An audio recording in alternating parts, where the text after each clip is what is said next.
Y desde ya agradecerle a Manuel, que lo conozco de hace muchísimos años, y que el tema realmente es muy interesante, lo que vamos a tratar hoy, porque hace también a cómo se van, digamos, generando los países en el mundo con respecto a lo que es el Estado, la religión, la separación de la Iglesia, bueno, un montón de cosas que son importantísimas, que a veces nos parece que están muy claras, pero que es necesario discutirlas, y en este caso estamos con un especialista. Así que, Manuel, muchas gracias por estar acá.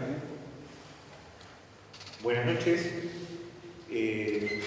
Eventualmente estoy presidiendo esta asociación civil, que es el Instituto Laico Teológico Contemporáneo de Argentina, que tiene personalidad jurídica desde 2010, otorgada por IGJ, y que tiene su sede en Boedo 1115 en Ciudad de Buenos Aires, y estamos trabajando en todo el país justamente para difundir los valores del laicismo, que ahora vamos a introducir un pequeño marco conceptual y demás. Pero antes que nada, me voy a poner de pie porque es una cuestión de ejercicio de la docencia. Antes que nada quiero agradecer al presidente de la UCR de La Plata, a Claudio, al profesor César Arrondo y al secretario general de la Junta Central también, Ale, porque yo recuerdo, siendo militante de la Franja Morada, cuando el profesor César Arrondo nos daba clases de formación política en los centros de estudiantes del interior. Ahí está Guillermo Anderson, que era uno de los protagonistas, por ejemplo, de esas largas empanadas y vino. Y nosotros reclamábamos esa formación política institucionalizada, y es lo que está sucediendo ahora. Así que creo que ha sido muy acertado formar esta escuela de gobierno de Carlos Barbites del partido, era lo que hacía falta, sobre todo para sostener la formación de los militantes universitarios, que es el semillero de la Unión Cívica Radical. Creo que de eso no tengo ninguna duda. Estudiantes secundarios y estudiantes universitarios. Entonces, rescatar primero eso, ver que hay una convicción partidaria que lleva adelante los anhelos que teníamos muchos en algún momento, que nos hacía falta. Porque recordábamos o teníamos los relatos de que en otras épocas, leyendo documentos como la contradicción fundamental y demás, se daban esas charlas de formación política. Los que teníamos la suerte de militar en Franja Morada las teníamos, porque la agrupación se encargaba de eso. Pero a nivel partidario por ahí faltaba. Así que agradecer esta situación, este ámbito. Por otra parte, estoy un poquito emocionado porque yo fui militante, ahora vivo en Ciudad de Buenos Aires, pero mi militancia política fue en este comité, en esta sección. La conozco timbre por timbre a la sección. Así que un poquito la segunda también, pero bueno, a veces uno cruzaba por el descuento sin querer. Pero bueno, así que estoy muy agradecido por estar en mi casa, en este comité. Bien, arrancamos entonces, no sé cómo manejamos, ahí llegó.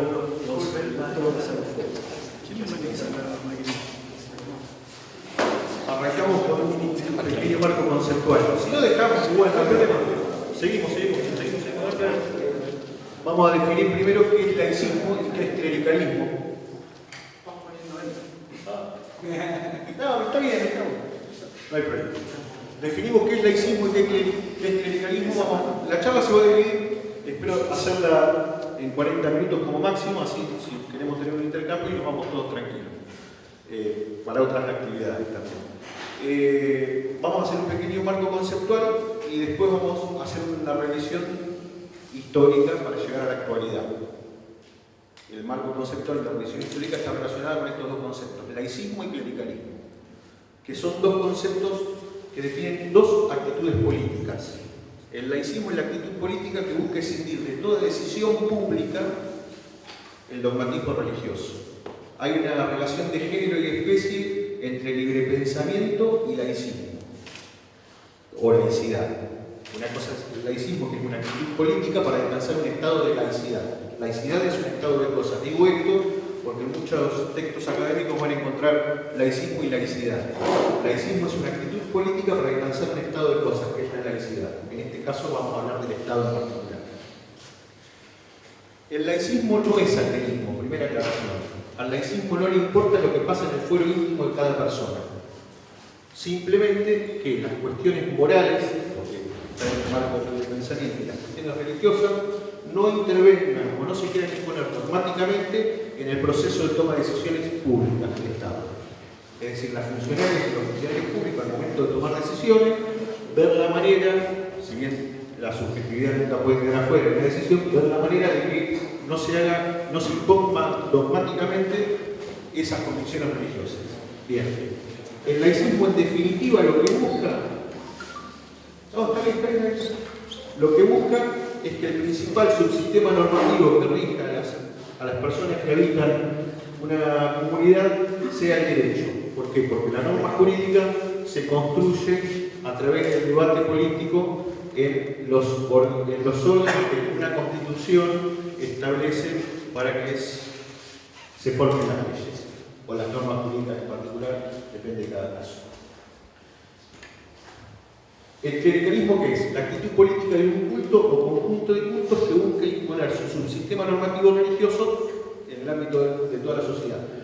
Norberto Bobbio nos dice que no implica la búsqueda de la instauración de una teocracia, simplemente busca imponernos el subsistema normativo religioso, aunque no compartamos ese criterio. Las tensiones entre laicismo y clericalismo obviamente se dan en el marco de la cultura, en la faz dinámica de la cultura, donde cotidianamente debatimos valores, normas, símbolos. El principal patrimonio de los clericalismos es simbólico siempre. Ahora vamos a ver cuando lleguemos al Estado Vaticano, que es un Estado extranjero. Vamos a llegar a esa parte. Y esto genera conflicto, porque la diversidad cultural genera conflicto. Y entonces nos lleva a interpelarnos la manera en la cual convivimos. Y acá aparece la manera en la cual nos relacionamos con el otro. Aparecen dos conceptos que nos otorga Bauman, que es misofilia y mixofobia. ¿Cómo reacciono frente a lo diferente? Bauman nos explica, la mixofobia es no me interesa lo diferente, como no lo conozco seguramente lo voy a rechazar y lo voy a agredir. La mixofilia me intereso por lo diferente, puedo compartir o no, pero seguramente, como Hannah Arendt nos dice también que es la política, voy a actuar con alteridad. Vamos a llegar también a ese concepto. El tema viene cuando discutimos valores, porque los valores, de alguna manera, en lo que son los sistemas normativos morales, empiezan a generar ya tensiones políticas. Y sobre todo cuando hablamos de estos tres valores, más en particular de libertad y de justicia, porque luego vamos a analizar rápidamente también los fundamentos o las diferentes teorías generales del derecho. Vamos a citar a Ferraioli, que desde nuestro punto de vista como instituto es el filósofo del derecho del siglo XXI, donde él dice que hubo un momento en la etapa premoderna donde estaba el iusnaturalismo como vigente, luego el iuspositivismo para la modernidad y ahora el ius constitucional. Y vamos a ver las tres diferencias que nos plantea Ferraioli. ¿Y por qué lo traemos a Ferraioli? Porque nos habla directamente de la laicidad del Estado. Es el único filósofo del derecho que en la actualidad no le esquivó a la cuestión de la laicidad del Estado y desde una teoría general del derecho nomás. En Principia Iuris, que es la que vamos a citar. Bien, en esta convivencia, y acá aparece la cuestión de la alteridad que nos dice Hannah Arendt, está en esta convivencia, en este ver qué espacio le otorgo al otro, aparece la construcción de la propia identidad. Hay un sociólogo chileno, Larraín, que explica que la construcción de la identidad, que sin querer quizá o quizá no, ha leído las fuentes doctrinarias de la Unión Cívica Radical, lo que planteaba el ideal de la humanidad para la vida, Krauss. ¿Cómo construyo mi propia identidad? Desde el enfrentamiento con el otro, decía Krauss, o buscando las coincidencias y comprendiendo al otro. Estoy hablando de una obra de 1878, editada en España, traída a Uruguay, y ahí llega a la Argentina, digamos, lo que leyó Irigoyen para formar sus convicciones. Hablaba de esto, Krauss. Que además Krauss fue uno de los reformadores de una de las instituciones que durante muchos siglos fue la única institución que tuvo una actitud política laicista, que fue la masonería universal. Krauss planteó que la masonería tenía que dejar de estar enclaustrada y salir a dar la batalla a favor de la laicidad. Y planteaban la creación de nuevos estados, lo que vamos a analizar un poquito más adelante. Para empezar a hacer relaciones históricas, planteamos estas cosas. Bien, son las cuestiones que están planteadas en esta placa y que nos van a llevar a la política. No vamos a definir política, digo, la política como la actividad humana donde un grupo de personas intenta influir sobre otra persona, pero son relación humana, pura. Y nos dicen que el poder es influencia. Después, ¿cómo ejerzo o intento ejercer la influencia? Por la fuerza, por el diálogo, por el consenso. Eso también. Hannah Arendt nos dice, y ahí, cuando me construyo la propia identidad, para existir políticamente me tengo que hacer oír también. Entonces, obviamente vamos a estar en tensión y en conflicto. El tema es cómo resolvemos ese conflicto. ¿Cómo vamos a convivir? ¿Con qué normas? ¿Si vamos a usar la violencia o vamos a tratar de consensuar reglas de juego? Y aparece lo que Carlos Fay nos dice. El derecho de última, el primer párrafo del primer tomo de su manual de derecho político, es la institucionalización de un derecho político, de un consenso político, de alguna manera. Bien, en la historia de los derechos, esto lo decía otro radical titular de Derecho Social en la UNLP, que era el doctor Gatti, decía, la lucha por los derechos siempre pasa por tres etapas. Primero la represión, después la tolerancia y después el reconocimiento efectivo.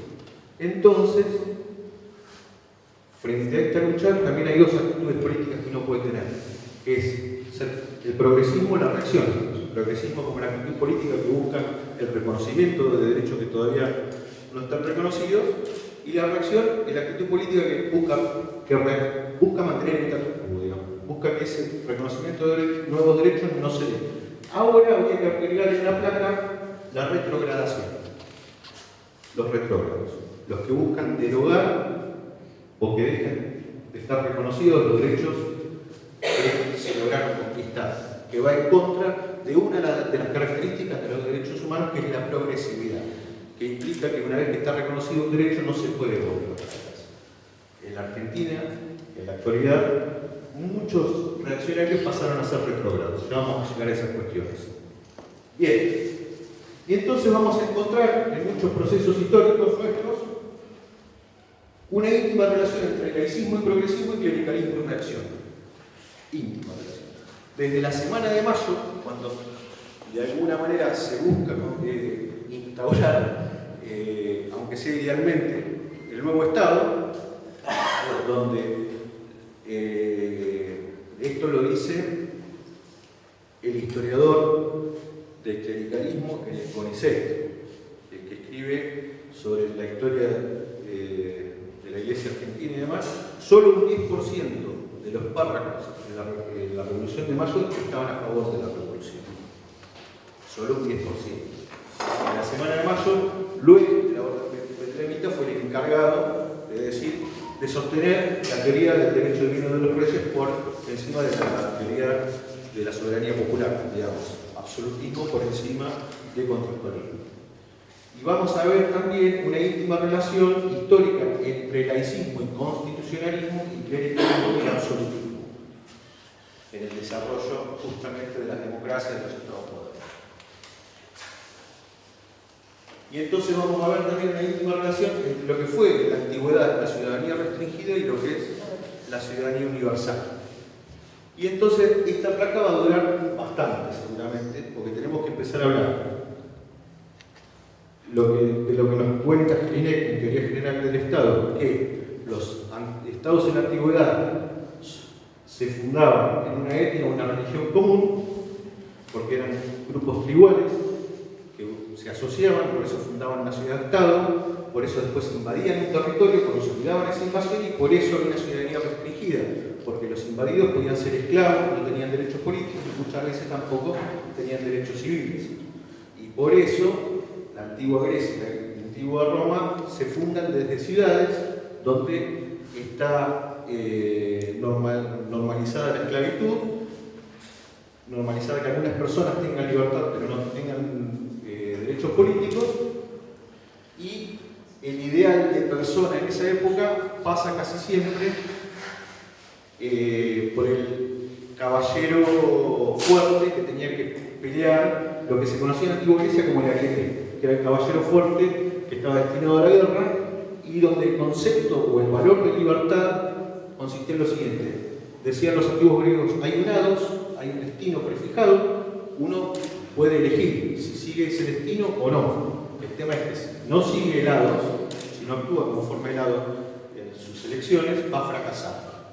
Y por eso, el que nació para ser guerrero tiene que ser guerrero, el que nació para ser esclavo o artesano tiene que ser esclavo y demás. Una vez que se consolida el Estado de la antigua Grecia y comienza la pacificación de la región, este paradigma del ser humano empieza a fracasar, empieza la corrupción, los caballeros no tenían nada que hacer y demás, y viene otro nuevo paradigma que se cristaliza en lo que fue la paideia, el primer modelo educativo para construir, ya hablaban de alguna manera de constructivismo, para construir un ciudadano griego distinto. Y justamente es la época también que tiene que ver con la democracia. Y de alguna manera también empiezan a haber sistemas de movilidad social en la antigua Grecia y esa ciudadanía restringida deja de ser tal. En Roma pasa algo distinto. Son 7 tribus que se tienen que poner de acuerdo para fundar un Estado. Con lo cual, bueno, todos sabemos que Roma tiene 3 etapas, la monarquía, la república y el imperio finalmente. Lo interesante de todo eso, para ir bastante rápido y llegar a los temas actuales, es se forman así estados con las monarquías, donde no era una monarquía al estilo medieval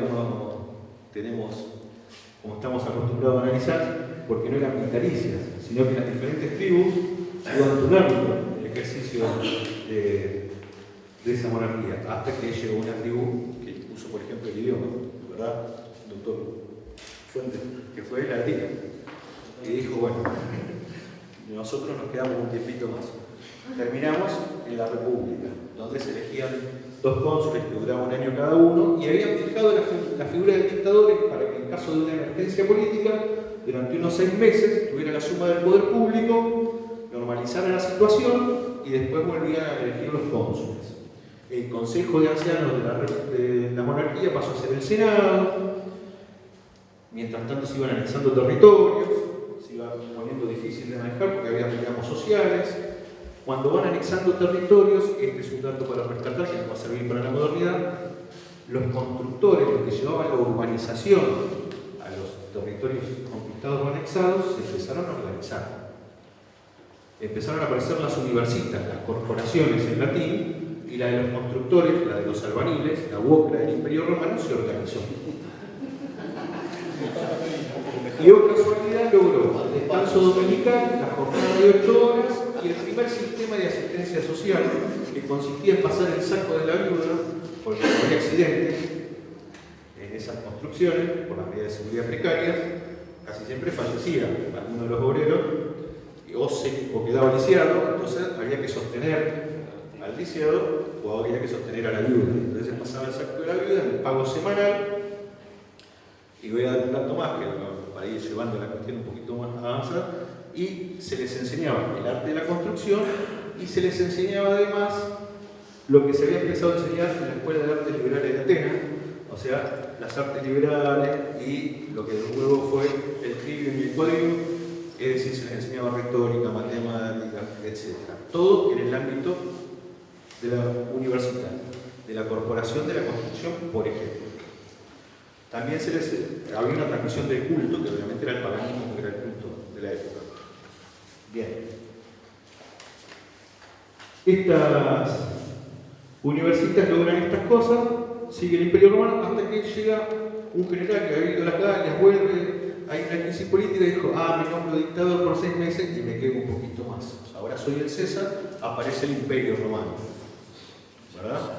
Ya para el Imperio Romano es interesante porque se había dividido la norma religiosa de la norma jurídica en la antigua Roma y existía el matrimonio.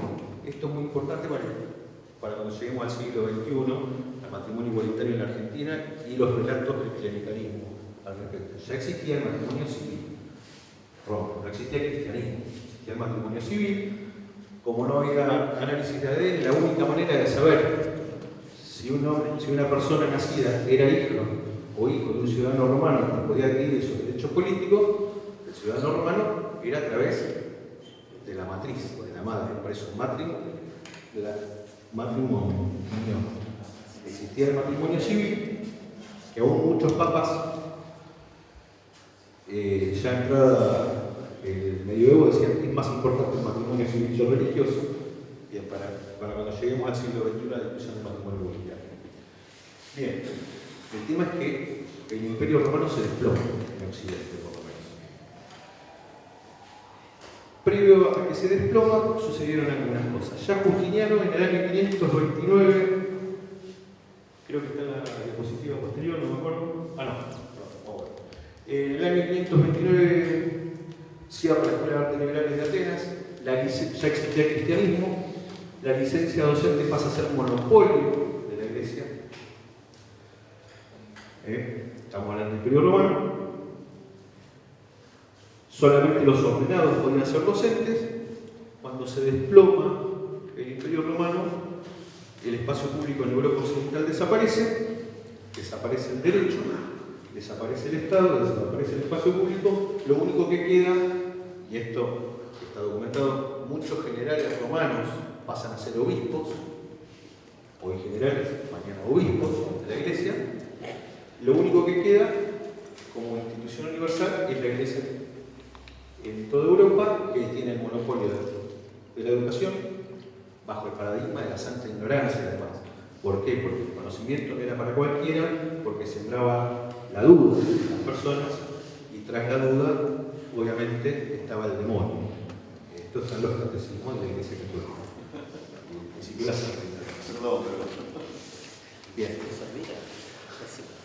Tenían el monopolio de las inscripciones de los nacimientos, de los matrimonios y de las defunciones.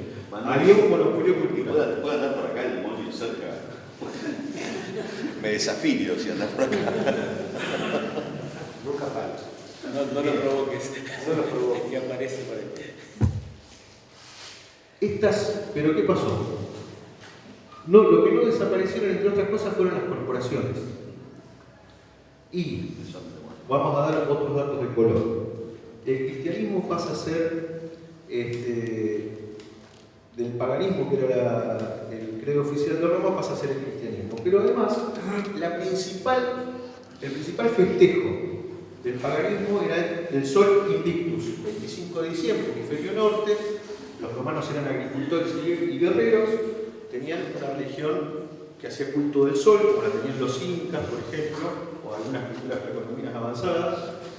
Y entonces el solsticio de invierno, que era cuando se empezaban a alargar los días y empezaba la época de la siembra, era el principal festejo religioso, donde el Padre Creador estaba 3 días detenido y al tercer día resucitaba y empezaban a iluminar otra vez. El cristianismo empezó a festejar en aquel momento, en algunos días de abril, el nacimiento de Jesucristo. Cuando empiezan las tensiones políticas entre el cristianismo y el paganismo, y después del pobre Juliano que quiso restaurar el paganismo en la antigua Roma, vino Teodosio I y dijo: acá se terminó, no nos peleamos más.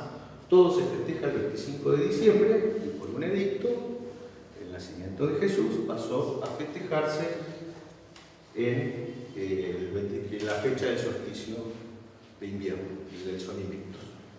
Esto para entender también lo que algún sociólogo francés nos dice, cómo algunas estructuras del calendario nos determinan también la propia identidad. Bien. Me quedé. Bueno, pero ¿qué pasó? Las universidades siguieron y fueron necesarias para construir, entre otras cosas, las catedrales durante el medioevo y las fortalezas durante el medioevo. Y las universidades, estas corporaciones de constructores sobre todo, seguían manteniendo la transmisión de los conocimientos científicos pese a la imposición de la santa ignorancia, y seguían manteniendo también los ritos que traían del paganismo.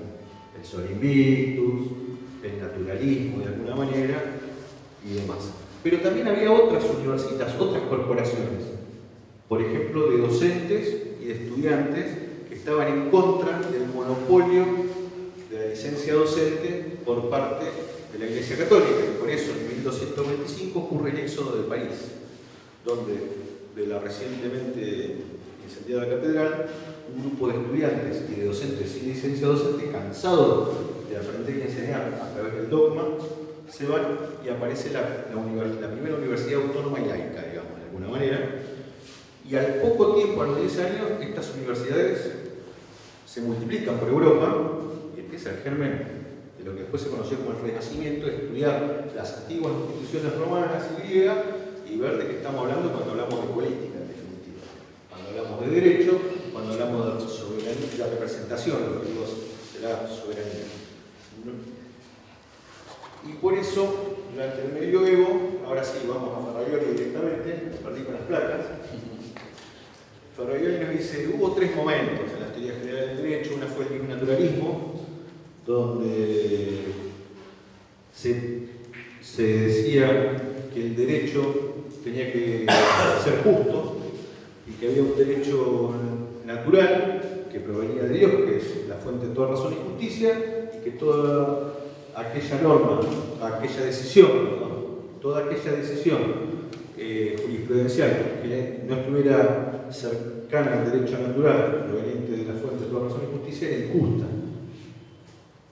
Porque el derecho estaba para hacer justicia. Esto evoluciona, no vamos a hablar de John Locke, de todos los instrumentos que van haciendo a lo que luego pasa a ser el constitucionalismo, desde la Carta Magna de 1215, desde la querella de las investiduras, el concordato de Worms, la Carta Magna de 1215, donde se empieza a trabajar esta separación entre lo que va a ser el Estado y la Iglesia. Digo lo que va a ser el Estado porque no es hasta la Paz de Westfalia de 1628, si mal no recuerdo, donde a nivel internacional dice, bueno, los Estados son soberanos, para Dios lo que es de Dios, para el César lo que es de César, los actores exclusivos de la política, los sujetos de la política internacional van a ser los Estados nacionales y la autoridad eclesiástica no tiene que intervenir. Se termina el paradigma que venía sucediendo durante el feudalismo. ¿Por qué? Porque termina la guerra de los 30 años entre protestantes y católicos. Y esto además viene acompañado con los diferentes documentos que, si nos ponemos a analizar, tardamos un cuatrimestre, ¿verdad? Desde la Carta Magna a Juan Sin Tierra, es decir, los impuestos los decidimos entre todos y demás, el Bill of Rights, etcétera, etcétera, que son los antecedentes del constitucionalismo. Lo interesante de esto es, John Locke, que habla primero su Carta de la Tolerancia, donde dice que no se puede imponer desde el Estado una religión, y el gobierno, sus ensayos sobre el gobierno civil. Obviamente luego viene el contractualismo rusiano, que es lo que siguen nuestros patriotas para llevar adelante la discusión la semana de mayo. Ferraioli me dice, luego vino el dispositivismo, que ese sería el máximo exponente, donde de una lógica sustancial, que era el derecho por la justicia y el naturalismo, donde lo tiene a Dios como factor, en principio, luego vamos a ver que hay también un naturalismo por la moral, pasamos a una lógica formal que se basa en el principio de legalidad. Una norma va a ser válida en cuanto se siga un procedimiento preestablecido para que esa norma se sancione, y su vigencia no tiene que ver con la justicia, sino con su acatamiento. Dice, pero, nos dice Ferraioli, pasa que el poder que antes tenía el juez, que delimitaba que era justo o injusto, ahora lo tiene el legislador, que nos dice que es legal o que no es legal. Entonces podemos tener una democracia formal, como la de Alemania en la década del 30, asume Hitler, tiene la mayoría en ambas cámaras y hace lo que quiere, ¿verdad? Entonces son todas normas válidas, pero que nos llevan a cualquier lugar. Entonces él plantea, Ferraioli, el ius constitucionalismo, que tiene una lógica formal, que nos cita Hart, digamos, la norma de reconocimiento, etc., y una lógica sustancial que está dada justamente por los fines establecidos en la Constitución originaria, o en la Constitución vigente. Ahí sí hay valoraciones, porque una discusión política donde nos pusimos de acuerdo, todas las personas que integramos una comunidad política, quién va a ejercer el poder, por qué periodo, cómo se va a decidir ese poder, qué derechos vamos a tener como personas que habitamos esa sociedad y qué derechos vamos a tener entre nosotros. Entonces, ahora sí, en este proyecto de vida que nos propone un Estado, hay algunos fines, hay algunas valoraciones que se hicieron y que se debatieron, y es lo que le da el marco sustancial, digamos, a esa norma basada también en la formalidad. Para que sea válida, tiene que surgir conforme un procedimiento y su validez no está dado, está ajeno a la moral, está ajeno a la religión, pero está dado por estos principios, por estos fines preestablecidos, por estas valoraciones que quedan plasmadas en la Constitución, en una Constitución. Y que por eso las constituciones tienen que ser rígidas. Y por eso también dice, el derecho tiene que ser doblemente laico, de la religión y de la moral. De la religión y de la moral. Y que todo Estado o gobierno, por el solo hecho de todo Estado constitucional, democrático constitucional, por el solo hecho de haber preestablecido este pacto originario, es laico, más allá de lo que establezcan después su norma. ¿Por qué? Porque no lo reconoce poder a nadie y establece los mecanismos de validez para que una norma sea válida y de vigencia, no fundada en la moral, sino en esos principios consensuados. Es la decimos culpa. Son las personas de esa comunidad política las que establecieron la faz formal y sustancial de ese sistema político. Eso, en resumidas cuentas, es lo que en este segundo tomo, Ferrarioli, sintetizándolo muchísimo, establece. El primer tomo está muy bueno también porque habla específicamente del derecho y también lo relaciona con el derecho. También nos habla de qué es persona, qué es cosa y demás. Así que es muy interesante. Vamos a ver con qué nos sorprende hacer la placa, porque yo no me acuerdo. Bueno, ahora sí, vamos. Empezamos con el laicismo y el clericalismo en la historia argentina. Bien. Como hablamos de identidad política, tenemos que irnos justamente de dónde venimos, cómo se fue forjando nuestra identidad política como argentinos, ¿verdad? Bueno, nos tenemos que ir al surgimiento del Reino de España. Ahí me llama la atención porque a mí me enseñaron castellano en la secundaria. Y ahora el idioma es el español. ¿Qué tensiones habrá en España que el idioma castellano, impuesto por Isabel de Castilla, a espada y hoguera, ahora es el español? Hay una manera, hay una necesidad del Estado español, fundado en 1492, nada más y nada menos, cuando se sacan los moros que han invadido la península ibérica, de repente Isabel de Castilla y Fernando de Aragón van expulsando a los moros de la península ibérica y además van conquistando los otros reinos existentes. Manuel, perdóname la interrupción, tengo esa interna acá, el vasco rondo y el turco frangula tengo acá. Culpa de Frangula. Estoy a centímetros de ese conflicto. Ser mediador, dale. Bueno, para sintetizar esta placa, Roma financia esta campaña de Isabel la Católica, pero además ya se conocía la existencia del nuevo continente. Yo me pregunto si es casualidad que los barcos de Colón vinieran con la cruz templaria en sus velas y que en algunas catedrales de Europa existieran algunas hortalizas en el año 1200 que solo se cultivaban en América. Eso es. Y hay algunos archivos históricos en la ciudad de Buenos Aires que tienen datos muy específicos de eso y que están en la calle Juan Domingo Gallo, 1242, para los investigadores. Bien. Y aparecen dos cosas. Primero, la cristiandad como sistema político y cultural, donde hay una simbiosis entre sociedad civil y Estado de iglesia. Cuando uno habla de institucionalidad, dice iglesia, ya está. Eso es lo que surge cuando surge el Reino de España, la cristiandad. Por eso es Isabel la Católica. Y eso es lo que financia la iglesia para venir a conquistar América, que ya se sabía que se conocía. Una vez que ganaron la batalla contra los moros, ganaste la interna, te doy la plata, vamos por la general. Más o menos fue así. Y eso es lo que llega a América. Bueno, esto es lo que estuvimos hablando. Claro, pero en el medio están estos muchachos, que son los herederos de esas corporaciones de constructores que venían, que la boca del Imperio Romano, que venían conservando los valores y la ciencia arquitectónica de aquella época. Y por eso los símbolos de la masonería son símbolos de la construcción. Ustedes van a encontrar seguramente en las redes sociales masonería relacionada con magia. Yo me pregunto si se imaginan a San Martín, Mariano Moreno, Domingo Faustino Sarmiento, Leandro Alem, etcétera, haciendo el juego de la copa, usando una lámpara para que surja un genio y demás. La masonería pasó de ser un gremio constructor a ser, de alguna manera, el primer partido político universal. No existían los partidos políticos.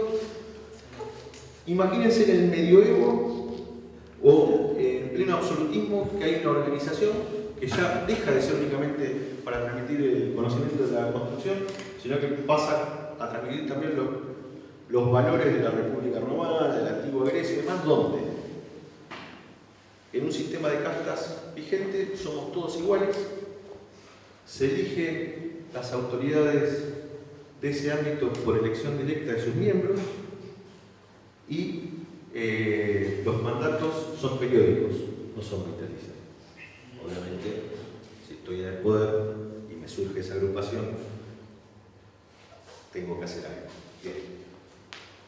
Se va multiplicando por el fracaso del absolutismo la masonería y llega un momento que la masonería, hay muchas masonerías, además, se va multiplicando y pasa a ser el ámbito de participación. Por eso hay muchas masonerías. Hay una masonería que va a apoyar el absolutismo como la inglesa, por eso el constitucionalismo en Inglaterra fue negociado y por eso coexiste la monarquía y por eso tienen el sistema jurídico que tienen también. Por eso no tienen una constitución escrita, pétrea y demás, porque se fue negociando. Bien. Y hay un sector de la masonería francesa y del sur de España que se juntan y plantean cambiar el mundo y empiezan a luchar por el constitucionalismo. Por eso ahora cuando empecemos a analizar las revoluciones en América, tenemos que tomar conciencia de la importancia de nuestros próceres. Existían solo dos países con constituciones escritas, Inglaterra y Estados Unidos. Si no hubiera, y el plan de este sector de la masonería latina era fundar un nuevo Estado, batalla de independencia, fundar un nuevo Estado, sancionar una Constitución nacional, porque el constitucionalismo era el objetivo político. Los teóricos de la defensa nacional dicen que una guerra siempre tiene un objetivo político. El fin no es ganar la guerra, sino imponer el objetivo político. Bueno, y muchos constitucionalistas dicen primero una guerra o una batalla, después política, después norma o constitución. Y es lo que se intentaba hacer acá. Esos eran los tres pasos que se intentaban hacer. Y ahora vamos a ver el derrotero y la relación con el laicismo y con el clericalismo. Obviamente, el principal operador político del laicismo en la época era la masonería. Y lo va a hacer en nuestro país hasta el surgimiento de los primeros partidos políticos, el Partido Socialista y el Partido Radical, que tienen mucho que ver con la logia docente, que es la que impone la ley 1420 en la Argentina y la reforma universitaria. Y la logia, bueno, la reforma universitaria y la logia de Cosmos de Cosmos. Bien, vamos a ver qué teníamos más adelante. Vamos a la invasión inglesa.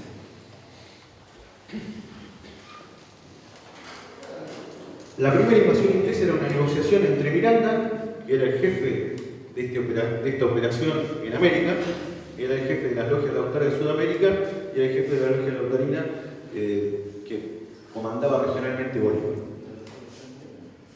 Para Buenos Aires específicamente, cierra con el primer ministro inglés una negociación y dice: ustedes vienen, echamos al virrey, ustedes se van, sancionamos nuestra Constitución Nacional, creamos un nuevo Estado y empezamos a comerciar tranquilos como venimos haciendo hasta ahora, pero formalmente, ¿verdad? Había un sector de Buenos Aires al que solo le interesaba comerciar formalmente con Inglaterra y con el resto, pero no le interesaba tanto el constitucionalismo, no tenía el idealismo que tenían estos cuatro locos que estaban en la logia de Independencia, que presidía Saturnino Rodríguez Peña, y donde estaba Mariano Moreno, etcétera, etcétera, etcétera. ¿Qué pasó? Beresford viene con 1.200 hombres a Buenos Aires. En el viaje, porque era un viaje un poquito largo, se muere el primer ministro inglés. Cuando llega a Brasil, Beresford le dicen, se murió el ministro, cambió la mano. Cuando llegues a Buenos Aires, le tienen que jurar lealtad al rey. Pero es así. Llegan 1.200 hombres, la iglesia pasa a desfilar, nos invadieron. La orden betlevita y la iglesia de Buenos Aires, ¿qué dice cuando nos invaden los ingleses? En la primera invasión inglesa. No dice, oh no, la cristiandad, los reyes de España, nosotros que somos todos, todas las cosas que dijeron la semana más, lo dijo. Acá estamos, ustedes son las nuevas autoridades políticas y todo aquel que oponga resistencia a esta invasión, no solamente va a estar en contra de la autoridad establecida, la política establecida, sino en contra de la autoridad divina. Eso dijo la iglesia local en la primera invasión inglesa. Cuando se enteró Saturnino Rodríguez Peña que Beresford dijo no, cambió la mano, Julia lealtad al rey, después vemos que en 2 minutos se terminó la invasión, porque eran pocos además. Beresford le pide por favor a Liniers que lo salve y que no va a volver a atentar nunca más contra los hermanos de Buenos Aires. Lo dejan, se va por Uruguay. Había venido con Popca, que era teniente capital en esa época, no me acuerdo, y que al otro año vuelve con otro grado superior y con 12.000 hombres.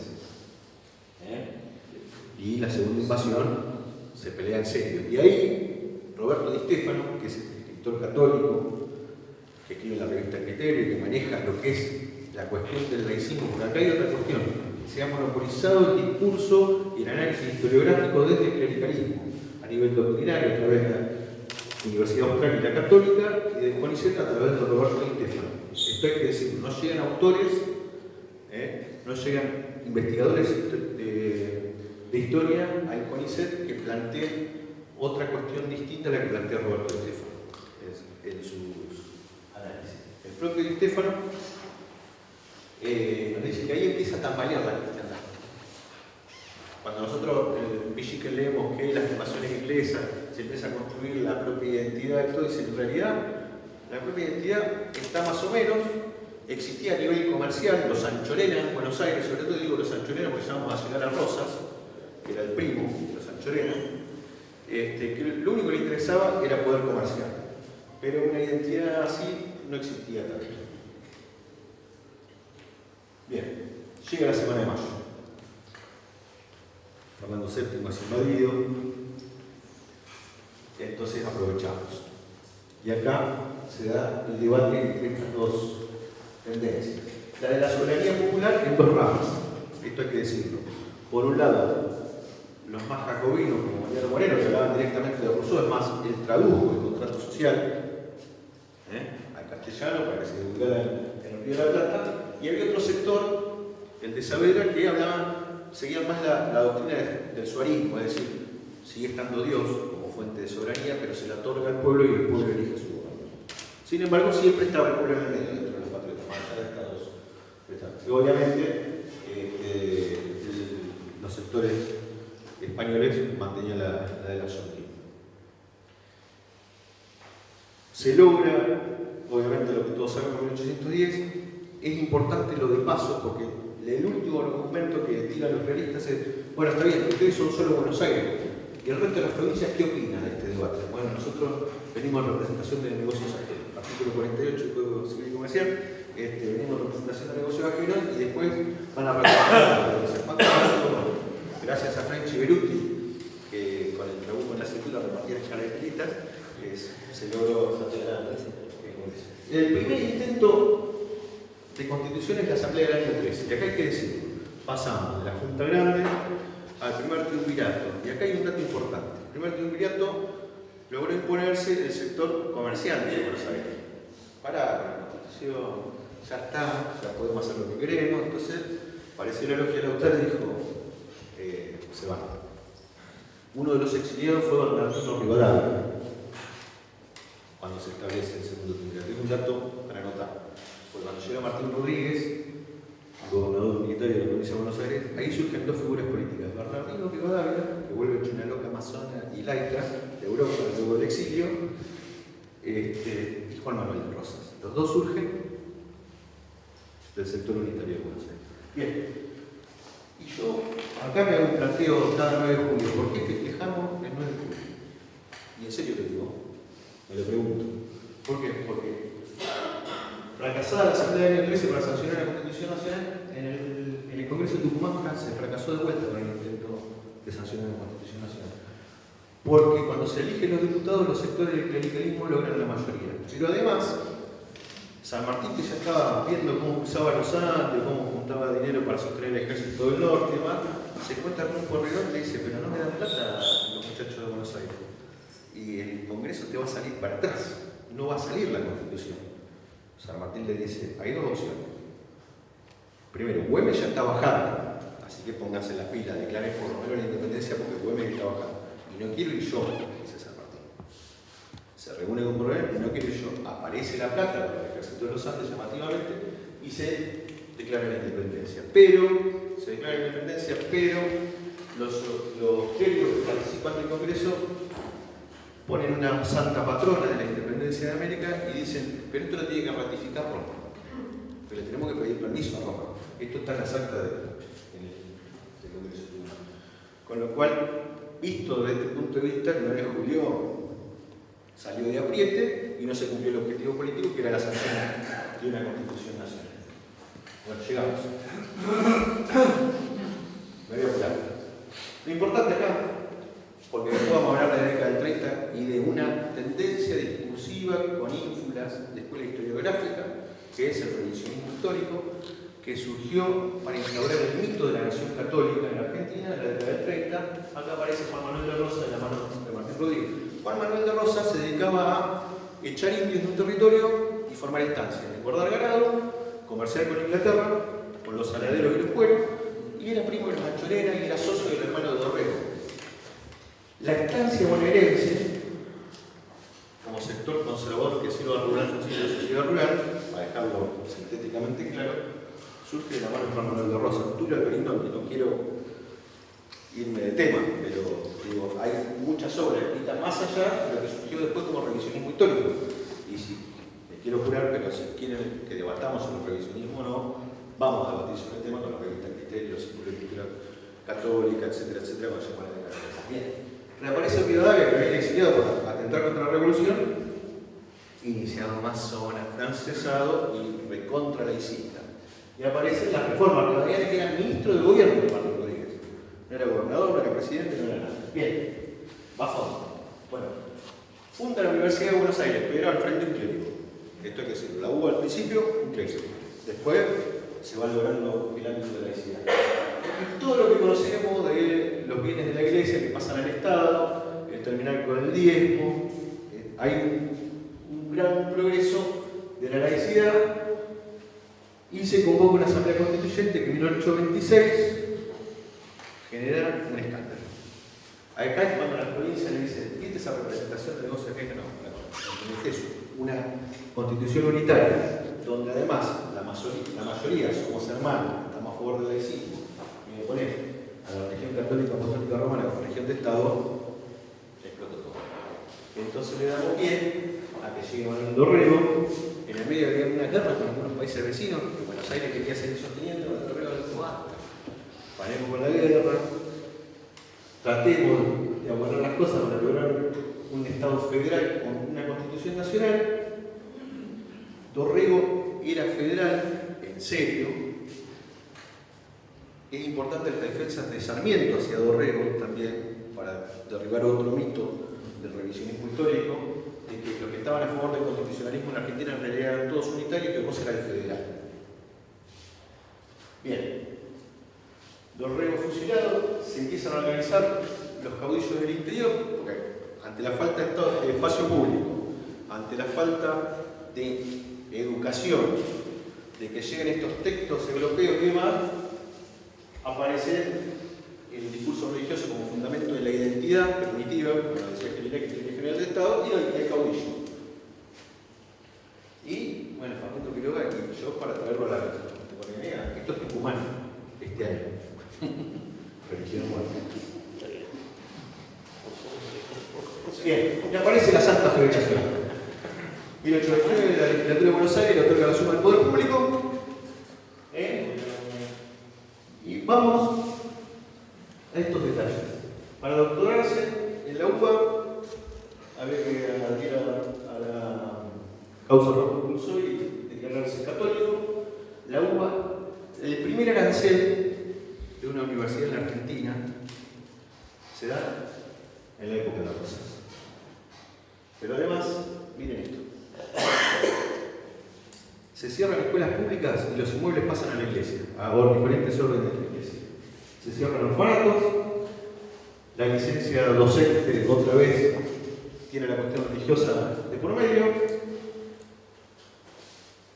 Hay una discriminación hacia las niñas en la matrícula escolar, de cada 100 niños, 50 niñas, y se arancela definitivamente toda la educación. Llega un momento que se dejó de financiar a las escuelas y directamente se empieza a cobrar arancel. Se cierran los orfanatos existentes, se reparten las niñas y los niños entre las familias pudientes y los que no son aceptados, mala suerte. Época de Rosas.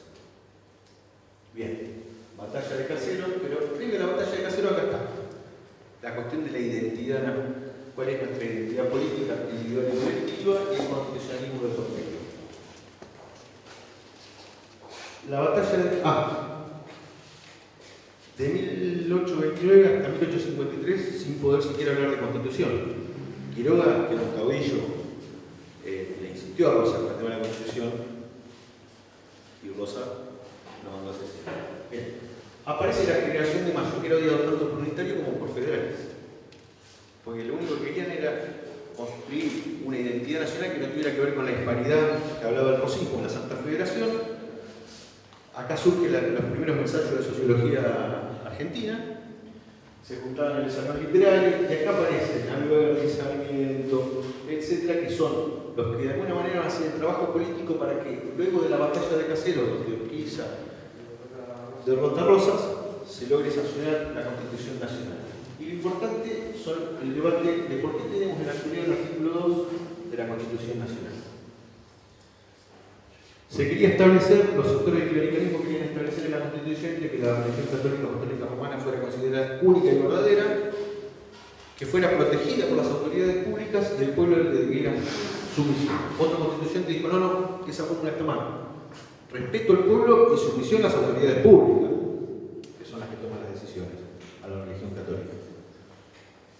Como no juntaban los votos, en un momento uno de los confesionales dijo, bueno, ya que no nos van a aprobar esto, entonces quizás se suspenda la convención constituyente y quizás algún caudillo quiera volver con la guerra civil. Bueno, sostenemos el culto católico apostólico romano. Y además, el presidente, para ser presidente, tiene que profesar el culto católico apostólico romano.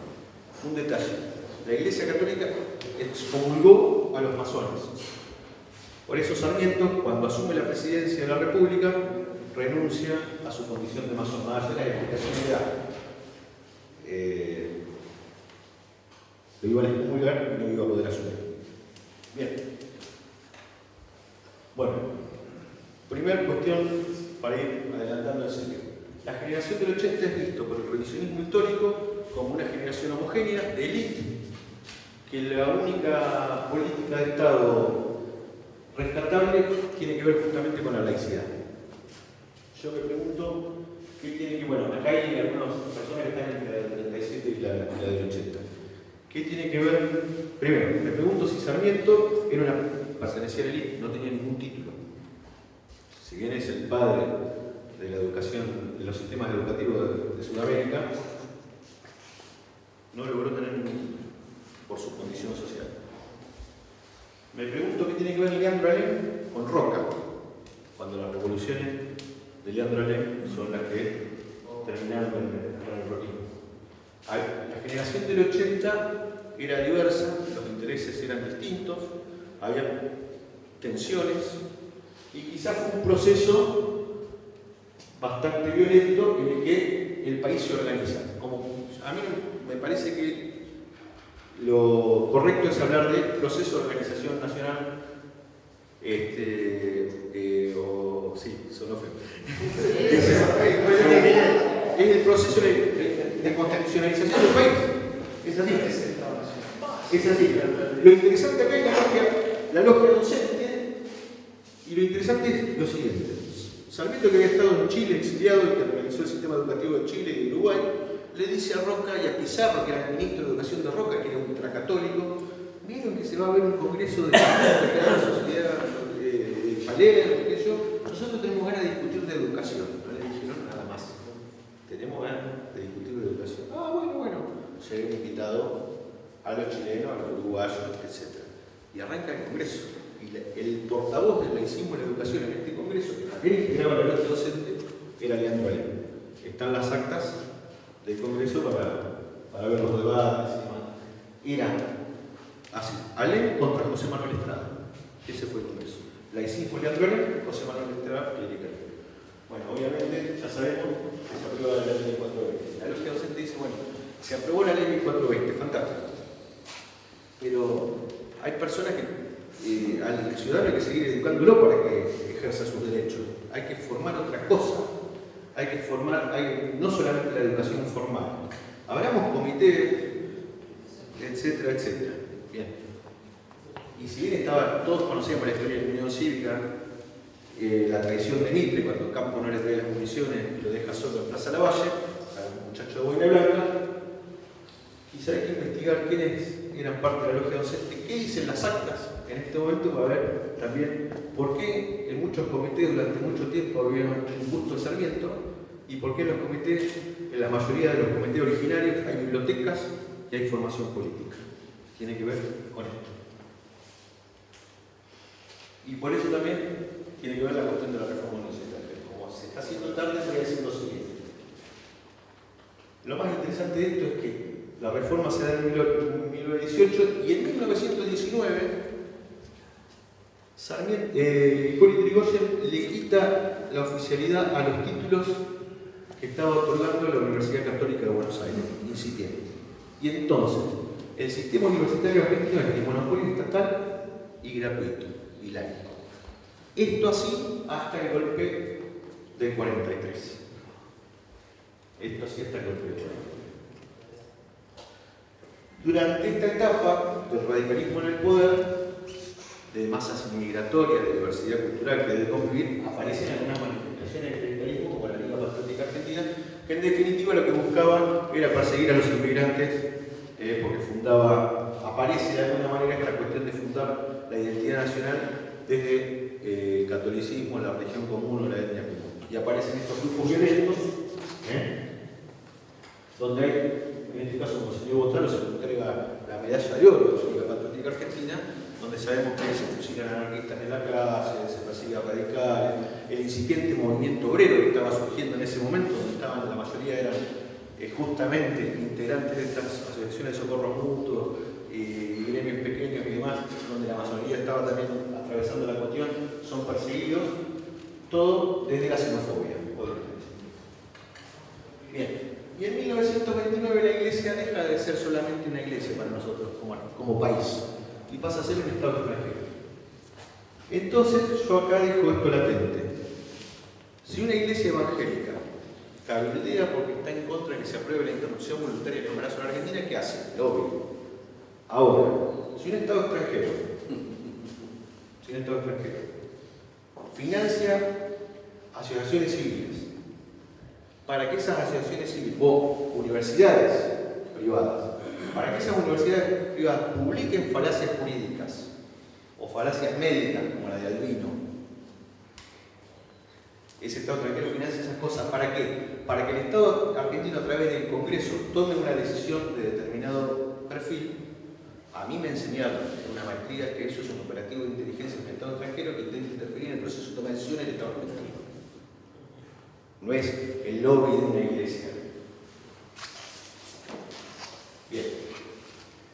Y además, porque la reforma del 94, como vamos a ver, los concordatos con la Iglesia Católica o con el Estado Vaticano tienen un rango constitucional. Pero Ferraioli nos dice, en Principia Iuris, que esos concordatos, si bien están reconocidos formalmente en el texto constitucional, carecen de validez, justamente por estas características que tiene el Estado democrático de derecho humano. Pero bueno, está en el texto, artículo 75 y 19. Hacer referencia cuando Menem sea del Vaticano incorporando los derechos de niños por nacer. Ya vamos a llegar, pero lo que pasa es que, ¿cuánto vamos de tiempo? Perdón. Llegamos al momento. Lo que se trata en su obra del Estado Liberal de la Nación Católica tiene más citas de Monseñor de Andrea y otra cosa. Cuando llega, bueno, ese Estado Vaticano ya conformado en 1930 tiene un proyecto, como la masonería tiene un proyecto que era el constitucionalismo, tiene otro proyecto, que es el corporativismo Estado, que se fundan estos tres principios: partido político único, sindicato único por actividad y representación funcional. Volvemos a la representación política previa a la Revolución Francesa, donde una persona valía un voto, y volvemos a esa representación. En aquel momento la representación funcional tenía que ver con el territorio, ahora tiene que ver con la actividad económica. En las encíclicas Divino los Redentores y Rerum Novarum, que son la base doctrinaria en la que se fundamenta el corporativismo de Estado.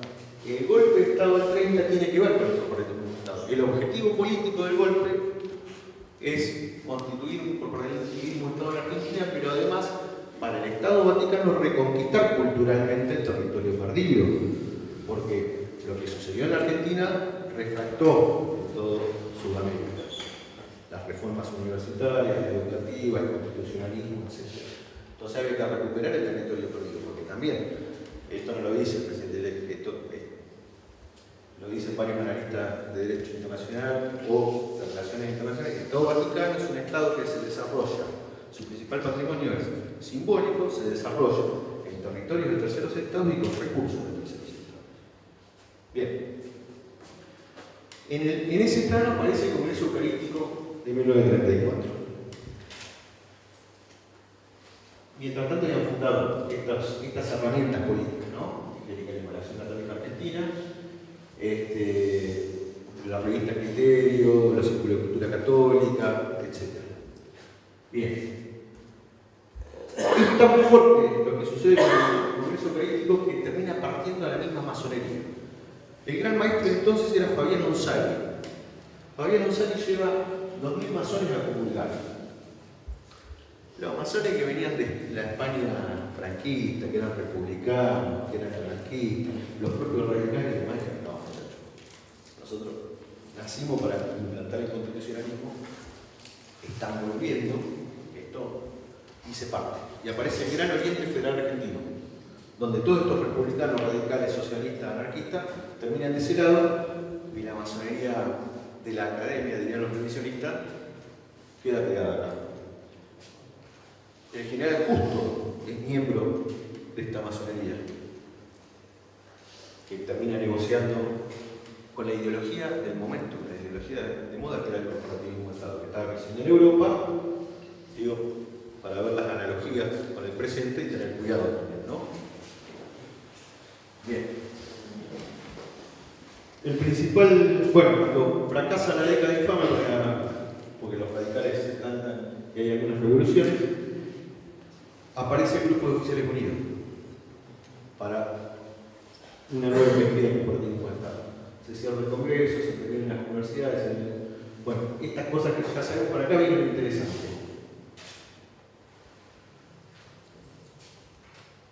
Cuando asumen en el 43, por un decreto empiezan a financiar, se deroga la 1420 por decreto y empiezan a financiar las escuelas privadas. Eso después se ratifica por ley, durante el peronismo. En el 43 se hace por decreto y en el 47 se ratifica por ley, durante el peronismo, corporativismo Estado. ¿Por qué? Esto no hay. Si hubiera algunos alumnos de la universidad, de la facultad, se hubieran reído, porque yo siempre cuento que entre mamá iglesia y papá ejército, ¿qué nació? Cualquier cosa. Es esto. Porque el objetivo era el corporativismo Estado. Bien. Se prohíbe la militancia estudiantil. Esto es interesante para el estudiante universitario y el militante de la franja en particular. Se habla del decreto de Perón y la universidad gratuita. Las únicas veces que la Universidad Nacional Estatal en Argentina estuvo arancelada fue la UBA en el gobierno de Rosas, y en la última dictadura militar, donde el papá de Leandro, entre otros, repartían panfletos en contra del arancel, que no era tan importante, ¿no? Pero estaban arancelados. Entonces, todos conocemos los actos demagógicos. Yo puedo sacar un decreto sobre una norma consuetudinaria y decir, oye, estoy ratificando lo mismo, pero no traje la gratuidad a la universidad. Es más, porque vio la militancia estudiantil y en 1954 hubo más de 600 estudiantes detenidos, entre ellos Anselmo Marini y algunos referentes de nuestro partido. Y después viene Leonardo. Y acá yo cuando era chico decía, lo escuchaba a mi abuelo, ¿por qué Leonardo no entendió la cañonera? ¿Cuántas veces escuchamos la pregunta? Bien, porque Leonardo lo que viene a hacer es enderezar el proyecto del corporativismo de Estado. Pero el Pocho le dijo, sí, me pusiste la platita, muchas gracias, pero Dios soy yo. Y la madre espiritual de la nación, ¿quién es? Eva. Muchas gracias, hasta luego. Y por eso rompen, y por eso la principal marcha opositora es el Corpus Christi en 1955. Y por eso llega un nacionalista católico al poder que deja a toda la segunda línea de la acción católica que había nombrado Perón en los ministerios, la deja ganar. Y aparecen, obviamente, algunas cuestiones más como el vicariato castrense, ¿no? Donde ya este Estado extranjero constituido, que empezó a influir nada más y nada menos que un golpe de Estado de la República Argentina, empieza a tener a su servicio de inteligencia en nuestras Fuerzas Armadas y Seguridad a través de los vicariatos, que además le pagamos del Estado. No solamente escucha en confesión a nuestros soldados, suboficiales y oficiales, y les baja línea, porque además de ser confesor es consejero, sino que además le pagamos un sueldo, que es bastante alto. Yo creo que busquen, el que está el público, de cuánto cuesta este vicariato castrense. En ese marco, bueno, las tensiones en el ejército ya las conocemos, pero Arangulo, que teóricamente venía a terminar con el corporativismo de Estado, pero ahora financia Estados Unidos, nombra como ministro de Educación a De Loro Meini, que por un decreto hace volar por los aires todo. Ese decreto dice que va a romper con ese monopolio estatal y gratuito del sistema universitario argentino y va a permitir la creación de universidades privadas. Cuando se va a Arangulo y viene Frondizi, no tiene la mejor idea que presentar un proyecto de ley para confirmar el conflicto de Arangulo. Y ahí estalla lo que muchas de las personas acá presentes conocen, que es la discusión entre laico y libre, donde el propio hermano del presidente, Sheriff Frondizi, lo enfrenta en las movilizaciones y donde aparece la Universidad Privada de la Argentina. Dato. La universidad pública moderna aparece con la Revolución Francesa, tal cual la conocemos ahora, porque había que construir, como en la antigua Grecia con la caída de ella, un nuevo ciudadano libre. Y le quitan a la Iglesia Católica el monopolio de la educación. En las contrarrevoluciones en Francia, Napoleón termina negociando y dice, bueno, ¿querés enseñar religión y querés yo no te pago. Y aparece el primer sistema de educación privado moderno, por estas cuestiones del marxismo utilitarismo. Es lo que sucede en esta discusión. Se pierde el monopolio estatal gratuito y laico y autónomo de la Universidad en Argentina. La primera que aparece, ¿cuál es? La UCA. La segunda, la UADE. Al año ya está el Consejo de Rectores de Universidades Privadas. Y ahí estamos. Y en ese marco, el último golpe de Estado que tiene como proyecto el corporativismo de Estado es el de Ucrania. Los otros no buscan un totalitarismo como el corporativismo de Estado, sino que son autoritarismos que tienen que ver con la Guerra Fría. El último proyecto del corporativismo de Estado es el de Ucrania, y acá es donde luego después algunos traidores a Perón que buscan el peronismo sin Perón, etcétera, van a ser castigados, ¿no? Porque negocian con Ucrania y así les va. Como todas las compañías, ¿no? Bien.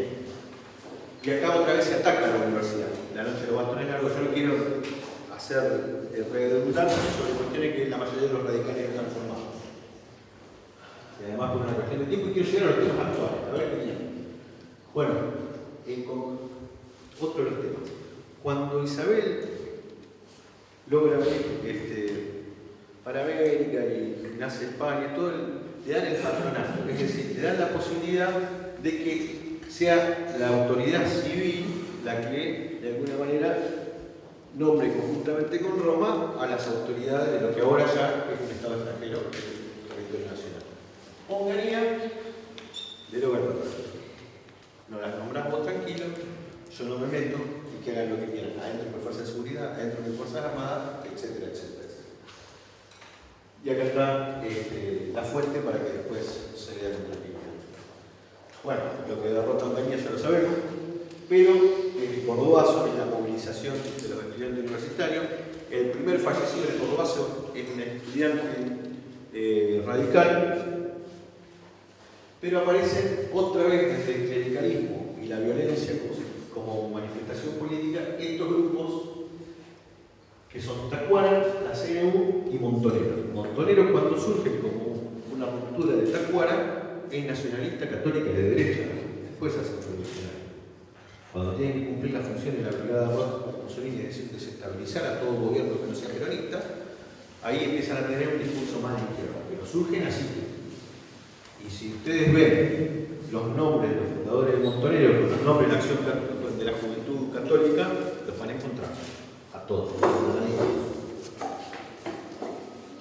Y en la cuestión de la AAA, este es otro detalle.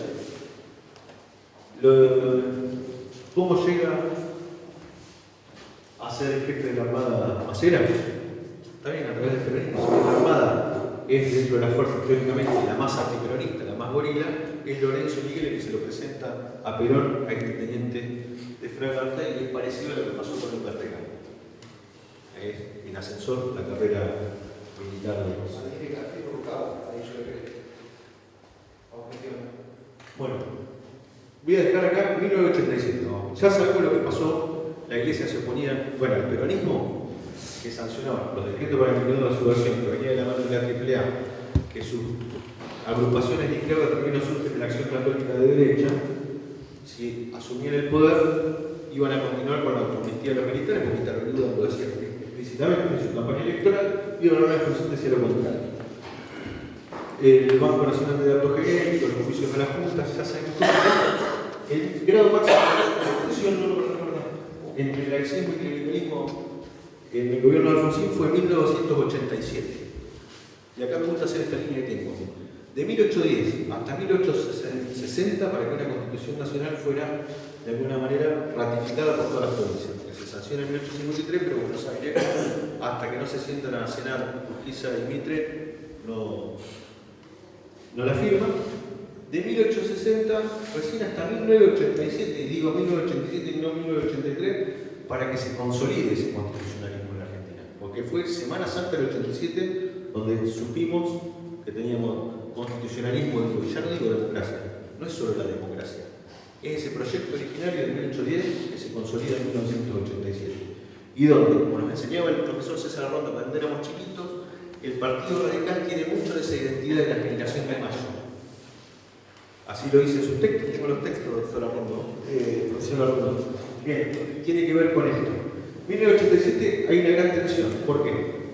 Los levantamientos carpintados, el divorcio vehicular, y se termina, como está la juventud entonces, está muy militando estas cuestiones, termina la Asamblea General del Congreso Pedagógico. Y ahí se pierde con el nacionalismo católico y el peronismo. Y hay fuentes que las hacen explicar. ¿Y cuáles son los principios que triunfan en esas conclusiones? Subsidiariedad del Estado, que las familias y las iglesias y las confesiones tengan interferencia en la currícula, y un federalismo en cuanto a los planes de estudio. Es la base doctrinaria de la reforma de los 90. Se deroga la 1420 nuevo, se fragmenta sobre la excusa de este federalismo el sistema educativo nacional, las consecuencias todavía están vigentes,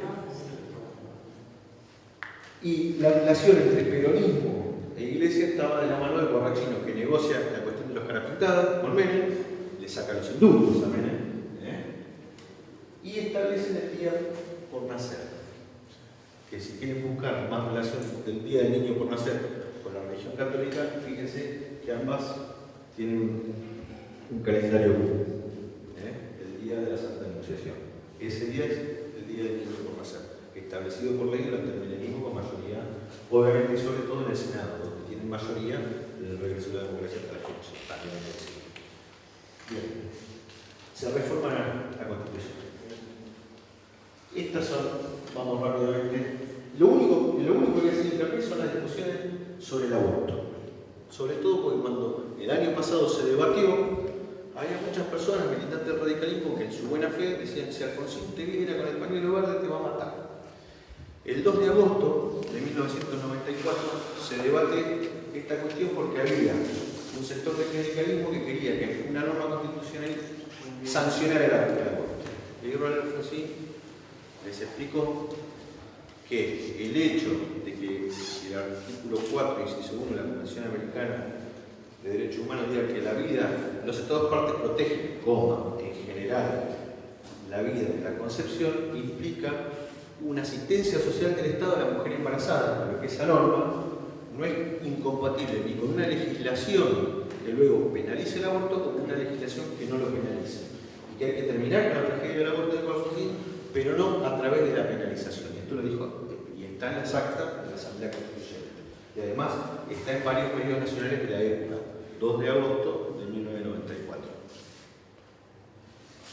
Bien, y llegamos a la cuestión del matrimonio igualitario, donde el clericalismo, como había dos personas del mismo sexo que se querían casar, y el Código Civil de entonces decía que el matrimonio era la unión entre el hombre y la mujer, no, bueno, pero esto tiene una raíz sagrada que viene, el matrimonio primero fue religioso, y ya hemos visto que previo al cristianismo existía el matrimonio civil en Roma, y esto mismo, los mismos argumentos fueron los que se batieron cuando se sanciona la ley de matrimonio civil en la Argentina, donde Ceballos es el principal expositor y detalla con una precisión absoluta la evolución del matrimonio civil en Roma. Bueno, el 13 de marzo del 2013 asume Bergoglio. Bergoglio, que además, a mí me encanta esto, hay un hombre del kirchnerismo que ha quedado bastante solo desde que se estrenó el Programa 3 en la Argentina, desde que Don Corleone puso el Vaticano, y Mobiliaria todavía no sabe en manos de quién va a quedar, y que es Horacio Berbistia, que con la diferencia ideológica que seguro la mayoría tenemos, personalmente lo respeto mucho, y que sigue denunciando a Jorge Bergoglio, igual que Luis Zamora, y que la hermana de uno de los jesuitas desaparecidos, por ser el entregador, y porque además, cuando el actual ministro de la Corte, flamante ministro de la Corte de la provincia de Buenos Aires, tuvo la causa de ESMA, sufrió presiones y Bergoglio no fue a declarar a tribunales. Se le tomó declaración, no me acuerdo si en su casa o en el episcopado de Buenos Aires, como testigo y no como imputado, a pesar de que la hermana de uno de los desaparecidos lo acusó. Es muy interesante ver la grabación. Bien. Como no se acuerda de algunas cosas que otras hacían, no recuerdo. Y de con la imagen. Miren esta otra imagen. Acá asume Poli en el lugar de Bergoglio. Miren la imagen. Esta es la catedral en la asunción de Poli. Vicepresidente de la República, presidente de la Cámara de Diputados de la Nación, jefe de gobierno y funcionario de Cámara. ¿Quién está de pie y quién está de rodillas? Lo dice todo.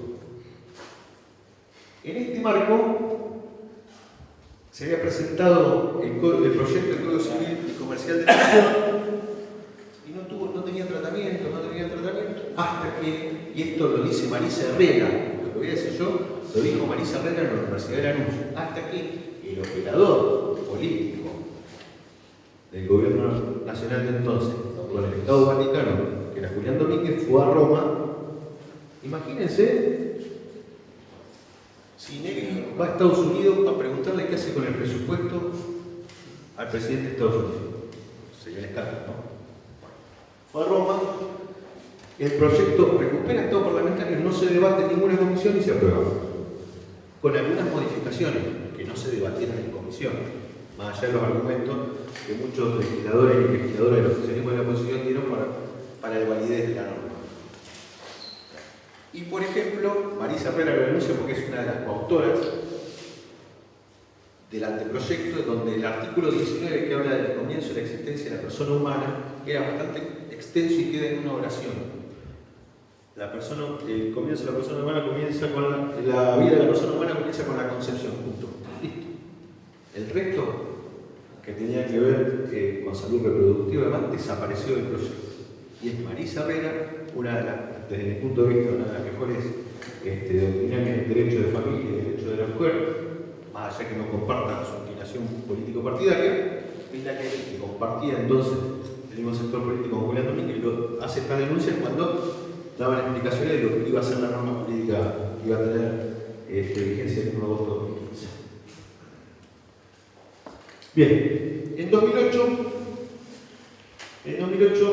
ya habían derogado la 1420 hace unos años, ya nos animamos y por norma constitucional y por norma legislativa establecimos educación religiosa y práctica religiosa, las dos cosas, en escuelas públicas y en horario de clases. Entonces, ILECA Argentina, que todavía no tenía persona jurídica, a través de la doctora Gabriela Gaspar de Salta, presenta el amparo, que en 2017 la Corte Suprema, establece la inconstitucionalidad de la educación religiosa en escuelas públicas en horario de clases y la práctica religiosa también, estableciendo los principios de la 1420. ¿Querés enseñar religión en la escuela? Después de horario de clases, que se junten todo lo que quieran y que cada uno haga la suya.